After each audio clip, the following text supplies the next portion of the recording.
Reciban un saludo fraterno, queridos hermanos y hermanas. Bienvenidos a este espacio de oración con la palabra de Dios, llamado Lección Divina. Les habla su hermana y amiga Estefania Balota, administradora de este canal Audioteca Católica.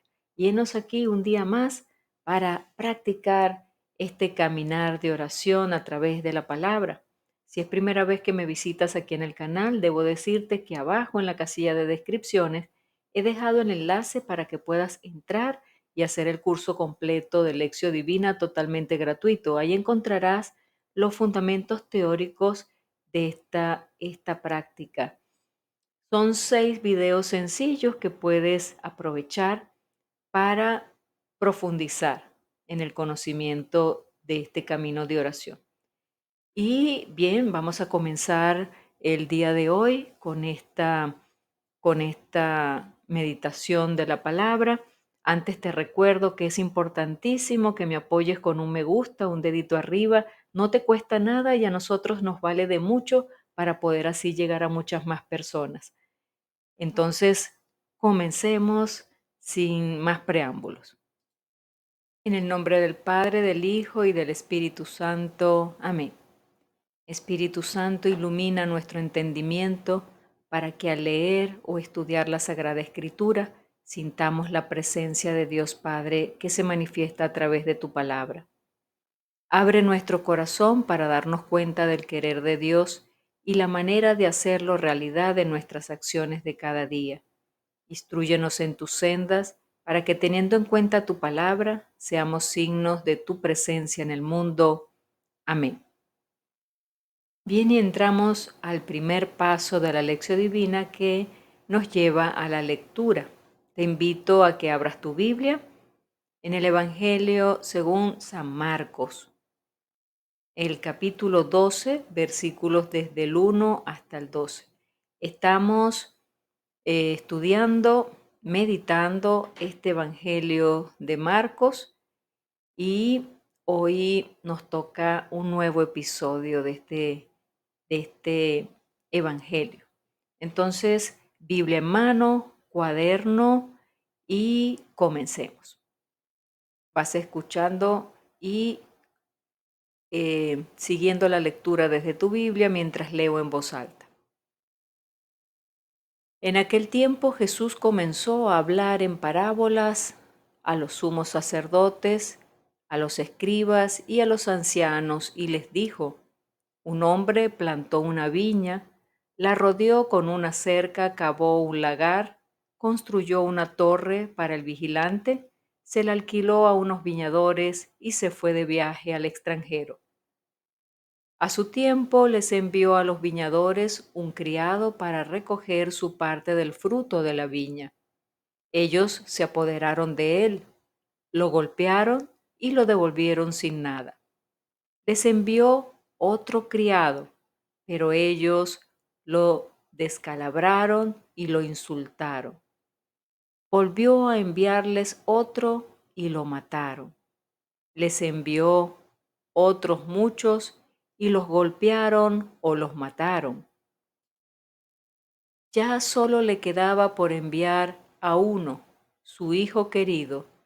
Finalmente también se lo envió, pensando: a mi hijo sí lo respetarán. Pero al verlo llegar, aquellos viñadores se dijeron: este es el heredero, vamos a matarlo y la herencia será nuestra. Se apoderaron de él y lo mataron, y arrojaron su cuerpo fuera de la viña. ¿Qué hará entonces el dueño de la viña? Vendrá y acabará con esos viñadores y dará la viña a otros.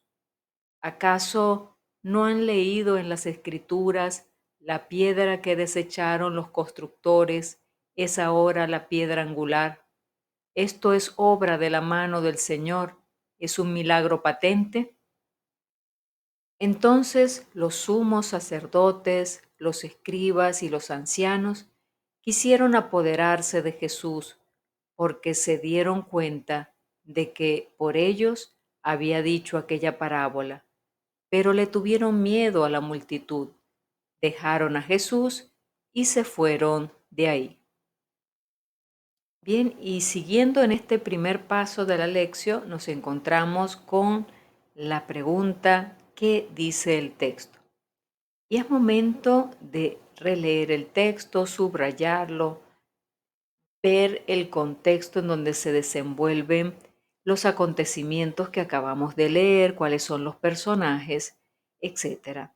Entonces te voy acompañando en el detalle de esta lectura para que vayamos tomando práctica. Comencé. Bien, y hoy debo comenzar por decirte que esta lectura nos enfoca a Jesús estando en Jerusalén. Era la última semana de su vida. Está de vuelta en la plaza del templo, donde ahora empieza el enfrentamiento directo con las autoridades. Los capítulos 11 y 12 de Marcos describen los diversos aspectos de ese enfrentamiento. Primero con los vendedores del templo, luego con los sacerdotes, ancianos y escribas, y eh, sigue con los fariseos y los herodianos, luego con los saduceos y de nuevo con los escribas. Al final, después de la ruptura con todos ellos, Jesús comenta el óbolo de la viuda. En el Evangelio de hoy describe una parte del conflicto con los sacerdotes, los ancianos y los escribas. A través de todos estos enfrentamientos queda más claro para los discípulos y para todos nosotros el proyecto de Jesús y la intención de los hombres de poder de esa época. Primer aspecto entonces que debemos subrayar desde el versículo 1 hasta el 9, nos encontramos la parábola de la viña, respuesta indirecta de Jesús a los hombres de poder. La parábola de la viña es un resumen de la historia de Israel, resumen bonito sacado del profeta Isaías. Y si quieres revisarlo, puedes revisar Isaías capítulo 5, versículos del 1 al 7. Y así, leyendo ese trozo, esos versículos de Isaías, podrás comparar lo que Jesús hace referencia en este pasaje de hoy. Por medio de esta parábola, Jesús da una respuesta indirecta a los sacerdotes, escribas y ancianos que le habían preguntado: ¿con qué autoridad haces esas cosas? ¿Quién te dio esa autoridad para hacer esto? En esta parábola, Jesús le revela cuál es el origen de su autoridad. Es el Hijo, el heredero. Ahí lo dice claro en la lectura. Al final le envía el heredero. Luego denuncia el abuso de la autoridad de los viñaderos. Esto es de los sacerdotes y ancianos que no cuidaban del pueblo de Dios.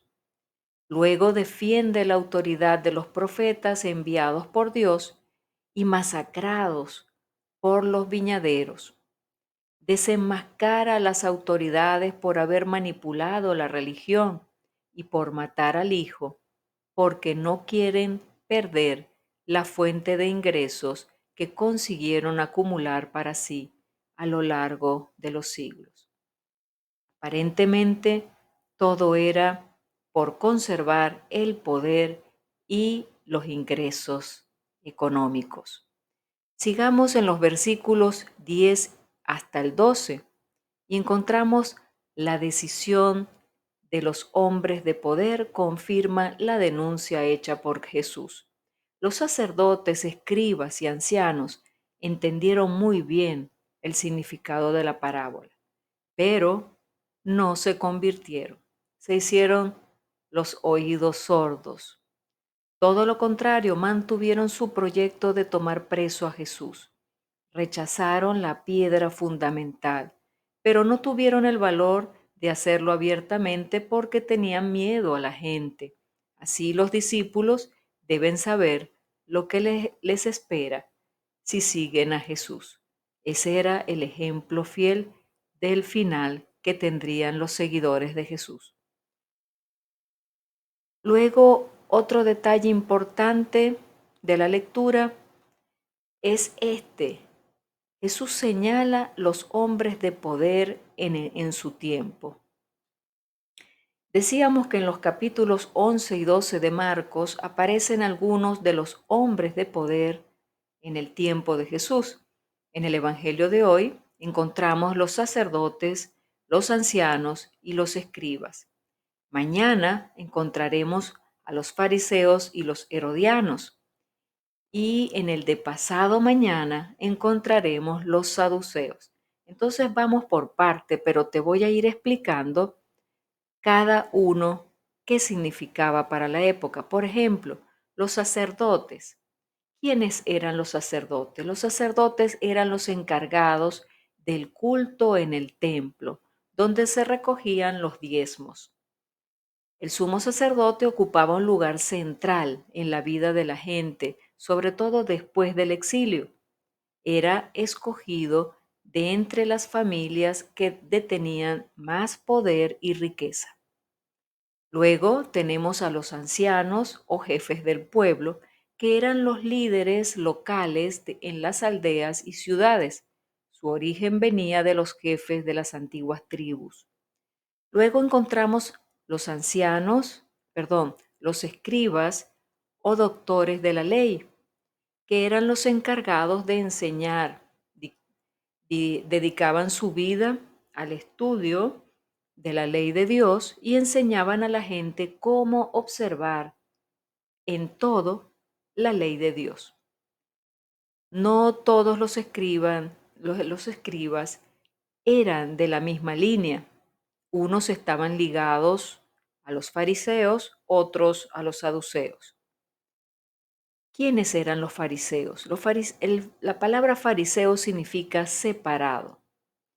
Ellos luchaban para que a través de la observancia perfecta de la ley de la pureza, el pueblo llegara a ser puro, separado y santo como exigía la ley y la tradición.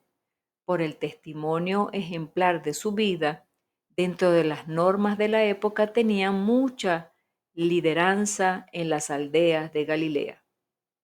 Los herodianos. ¿Quiénes eran los herodianos? Era un grupo ligado al rey Herodes Antipas de Galilea, quien gobernó del año 4 antes de Cristo hasta el año 39 después de Cristo.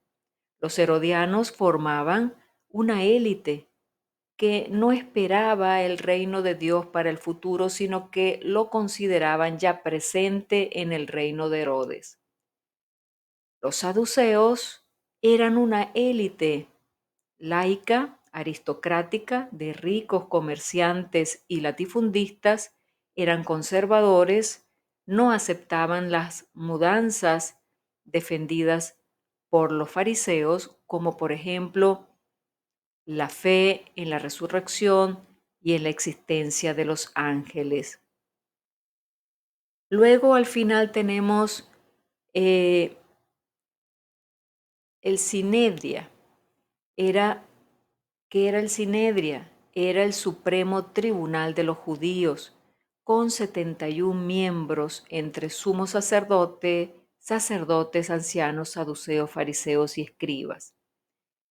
Tenían gran liderazgo junto a la gente y representaba la nación junto a las autoridades romanas.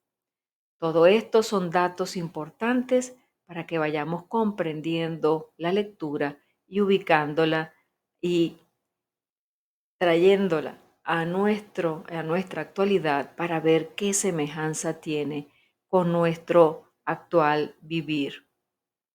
Sigamos adelante.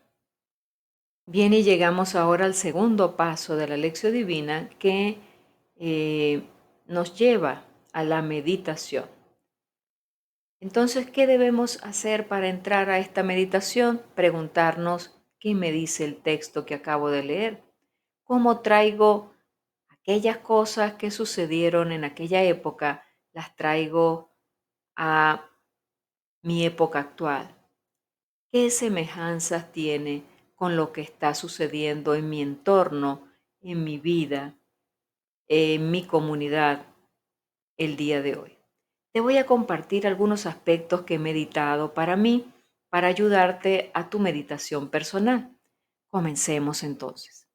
Bien, y el primer aspecto que te voy a compartir es cuando la lectura nos habla de un hombre que plantó una viña, la rodeó, cavó y construyó.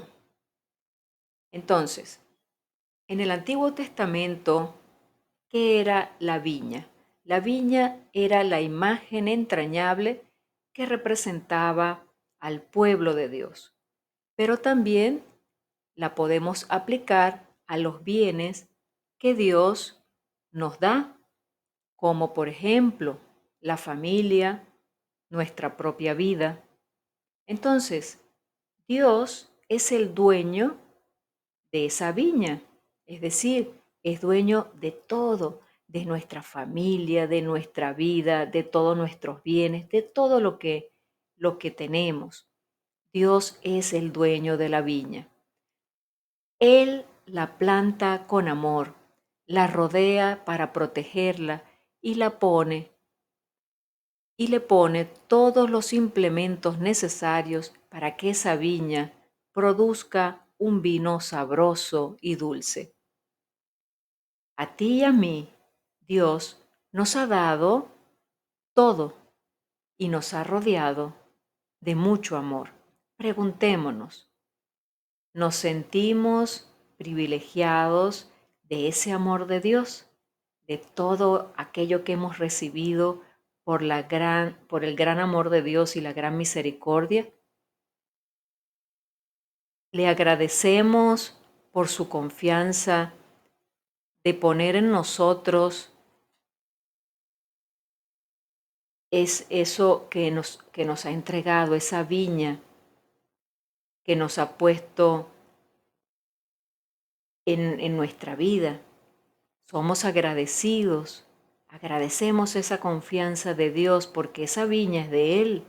Él nos va a pedir cuentas de lo que ha puesto en nuestras manos. Somos agradecidos con Dios por esa confianza que ha tenido en nosotros de cuidar esa viña, de cuidar de nuestra vida, de cuidar de nuestra familia, de cuidar de nuestros bienes, de cuidar de nuestras amistades.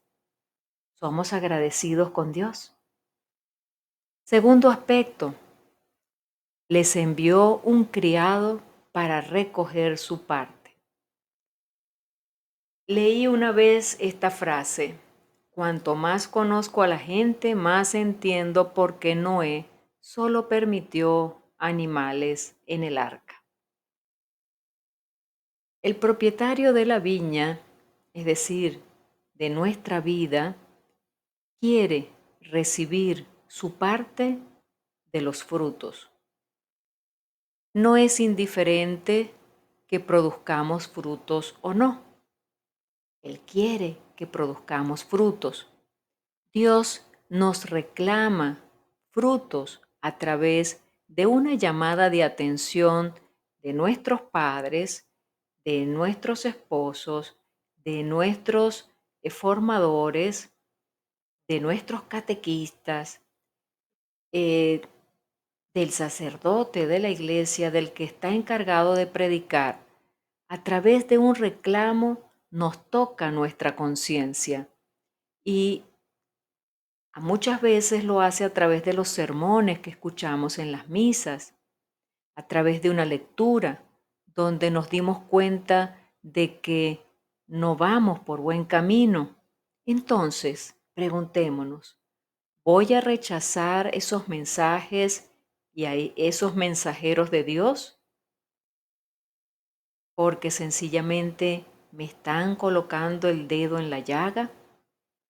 Los frutos deben ser amor, alegría y paz, paciencia, amabilidad, bondad, fidelidad, humildad y pureza. Eso nos lo dice Gálatas 5:22. Estoy dando esos frutos para la viña del Señor? Tercer aspecto, nos dice la lectura, lo mataron y arrojaron su cuerpo fuera de la viña. Cuando una y otra vez rechazamos la voz de Dios, es como golpear a un perro guardián, para exigirle que se calle. Llegará el día en que el ladrón entre en nuestra casa y llegue hasta la cocina y se lleve todo lo nuestro. Los judíos mataron a todos los profetas. Jesús no era un profeta más, era el hijo, era el heredero del dueño de la viña, y sin embargo el pueblo ya se había apropiado de la viña y por eso lo rechazaron. Preguntémonos, ¿nos damos cuenta de que nuestra vida, nuestros hijos, nuestros talentos, todo lo que tenemos no es nuestro, sino de Dios? ¿O ya no los apropiamos? ¿Cómo va nuestra administración y el rendimiento de cuentas hacia Dios? ¿Qué has descubierto a través de esta meditación que Dios te ha regalado? Escudriña en tu vida, profundiza en esta meditación.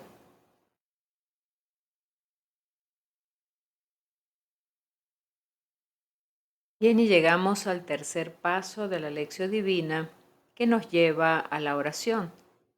Vamos a responderle al Señor con una oración y para eso nos preguntamos, ¿qué me hace decir el texto? Te voy a compartir la oración que yo he hecho para que posteriormente tú hagas la tuya y la anotes en tu cuaderno espiritual. Muy importante las anotaciones que hagas en tu cuaderno espiritual porque eso te ayudará a ir avanzando y a ir revisando cada día lo que has meditado. Oremos. Padre bueno, gracias por confiar en mí tantos dones. Muchas veces me he sentido dueño de mis talentos, de la vida que me has dado, y no siempre te he dado los frutos que esperas de mí. Dame la gracia de acoger a tu Hijo y de poder seguir trabajando para ti en tu viña.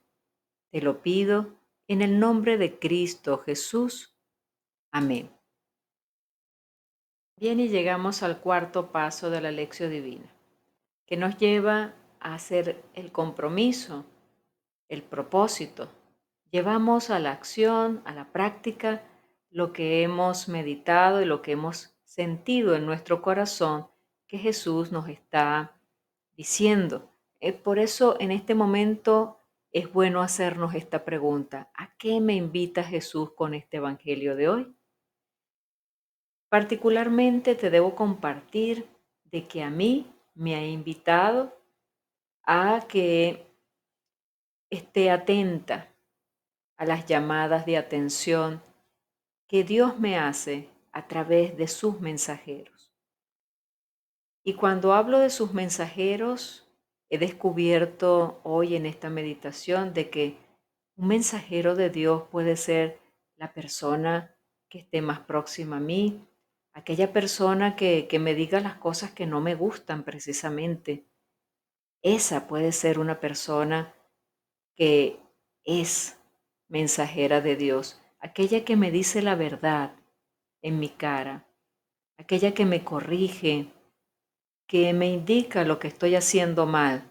Entonces, esas personas que muy probablemente están a mi lado, que son las personas que me quieren, que me aprecian, pero que también me tratan con la verdad, esas personas voy a hacer el propósito de escucharlas y de tratar de identificar en ellas la voz de Dios. En cambio de molestarme con lo que me están diciendo, sencillamente agradecer a Dios por el mensaje que me está dando a través de ellas.